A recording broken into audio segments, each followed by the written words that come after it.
আপনার ফোনে আসা যে কোনো নোটিফিকেশন অথবা যে কোনো এসএমএস ফোন থেকে শেয়ার হয়ে যদি অন্য কারো ফোনে যায়, তাহলে আপনি যে কোনো সময় পড়তে পারেন বিব্রতকর পরিস্থিতিতে। এমনকি আপনি বিপদেও পড়তে পারেন। সো কীভাবে বুঝবেন আপনার ফোনে আসা যে কোনো এসএমএস অথবা যে কোনো নোটিফিকেশন অন্য কারো ফোনে যাচ্ছে কিনা? যদি যেয়ে থাকে সেটা আপনি কিভাবে বন্ধ করবেন? এইসব বিষয় নিয়ে আলোচনা করব আজকের ভিডিওতে। ভিডিওটা আপনার জন্য খুবই গুরুত্বপূর্ণ, সঙ্গে থাকুন। ফোনে আসা যে কোনো নোটিফিকেশন অথবা যে কোনো এসএমএস অন্য কারো ফোনে শেয়ার হয়ে যাচ্ছে কিনা এটা দেখতে হলে আপনাকে যে কাজটা করতে হবে, আপনার ফোনটা থেকে চলে যেতে হবে সেটিংসে। আমরা সেটিংসের উপর ক্লিক করে দিলাম, তাহলে আমাদের সামনে এরকম একটা অপশন চলে আসবে, অর্থাৎ আমাদের সামনে এরকম একটা পেজ আসবে। জাস্ট এখান থেকে আমাদের শুধু খুঁজে বের করতে হবে অ্যাপস নামে যে অপশনটা রয়েছে, অর্থাৎ এখানে একটা অপশন রয়েছে অ্যাপস নামে, যার ভিতরে প্রবেশ করলে আপনার ফোনে যাবতীয় অ্যাপস আপনি দেখতে পারবেন।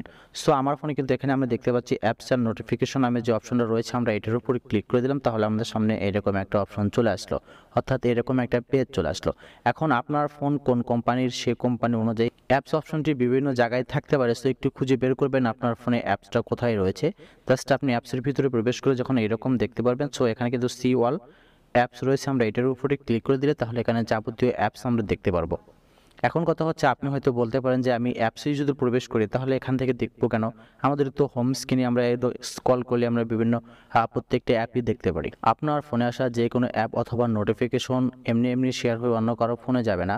আপনার পরিচিত যে কোনো ব্যক্তি কিন্তু আপনার ফোনটা নিয়ে একটা অ্যাপস ইনস্টল করে দিয়েছে, তারপর থেকে কিন্তু আপনার ফোনে আসা যাবতীয় অ্যাপস অথবা যে কোনো এসএমএস শেয়ার হয়ে অন্য কারো ফোনে যাবে।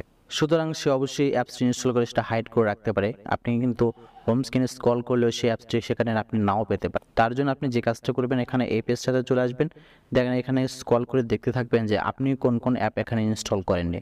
আপনার যে অ্যাপটাতে সন্দেহ হবে যে অ্যাপটি আমি ইনস্টল করিনি, জাস্ট আপনি সেই অ্যাপসটি এখান থেকে আনইনস্টল করবেন। শুধু যে এই এসএমএস এবং যে কোনো নোটিফিকেশন শেয়ার হয়ে যাচ্ছে আপনার ফোন থেকে, এমনটা কিন্তু নয়। বর্তমানে এমন কিছু অ্যাপস রয়েছে আপনার ফোনে যদি অন্য কোনো ব্যক্তি ইনস্টল করে দেয়, তাহলে আপনার ফোনের যাবতীয় অ্যাক্সেস কিন্তু সে নিতে পারবে। আপনি ফোনটা রেখে দিয়েছেন, সে ক্যামেরা ওপেন করতে পারবে, সে অ্যাপ ক্যামেরাতে দেখতে পারবে, আপনি কার সাথে কথা বলছেন সে সেটা দেখতে পারবে, আপনি আপনার ফোন দিয়ে কী করছেন সে কিন্তু সেটা দেখতে পারবে। অর্থাৎ আপনার ফোনের যাবতীয় অ্যাক্সেস সে নিতে পারবে। এরকম যদি কোনো ব্যক্তি আপনার ফোনে করে থাকে, তাহলে আপনি এই অ্যাপসের ভিতরে চলে আসবেন এবং এখানে একটু আপনি দেখবেন যে আপনার ফোনে আপনি কোন কোন অ্যাপ্লিকেশন ইনস্টল করেননি। সো এসে সেই অ্যাপ এখান থেকে খুঁজে বের করে আপনি জাস্ট আনইনস্টল করে দিবেন। এখানে আমরা একটু দেখতে পাচ্ছি যে এখানে কিন্তু আমরা দেখতে পাচ্ছি শেয়ার নোটিফিকেশন নামে যে অ্যাপটি রয়েছে, এটা আমরা কিন্তু ইনস্টল করিনি, এখানে আমাদের ফোনে দেখাচ্ছে। ইনস্টল আমি করেছি দেখানোর জন্য, ধরেন ইনস্টল আমি করিনি, তাহলে কিন্তু এখানে আমি শেয়ার যে নোটিফিকেশন অ্যাপ্লিকেশনটা দেখতে পাচ্ছি, এই অ্যাপ্লিকেশনের মাধ্যমে কিন্তু ফোনে আসা যাবতীয় অ্যাপসের, ফোনে আসা যাবতীয় এসএমএস শেয়ার হয়ে অন্য কারো ফোনে চলে যাবে। সো আমরা যে কাজটা করবো, এই অ্যাপটির উপরে ক্লিক করে দেবো, দেওয়ার পর এখানে আনইনস্টল নামে যে অপশনটা রয়েছে আমরা এটির উপর ক্লিক করে দিয়ে ওকে করে দিই। তাহলে আমাদের এই ফোনটা থেকে এই অ্যাপ্লিকেশনটা আনইনস্টল হয়ে গেল। যদি কোনো ব্যক্তি করেও থাকে, সে কিন্তু আর কোনোভাবেই এসএমএস অথবা যে কোনো নোটিফিকেশন তার ফোনে আর যাচ্ছে না, আমরা বন্ধ করতে পারছি। এরকমভাবে আপনি যদি সচেতন হন, তাহলে কিন্তু আপনি অনেক বড় বিপদের হাত থেকে বাঁচতে পারেন। আর এইরকমই অনেক কাজের এবং খুবই গুরুত্বপূর্ণ অনেক ভিডিও কিন্তু আমাদের এই ফেসবুক পেজ এবং ইউটিউবে আপলোড করা হচ্ছে। আপনি যদি ফেসবুক পেজে দেখে থাকেন, তাহলে অবশ্যই আপনি ফেসবুক ফলো করবেন, এবং যদি ইউটিউবে দেখে থাকেন সাবস্ক্রাইব তো মাস্ট। ধন্যবাদ।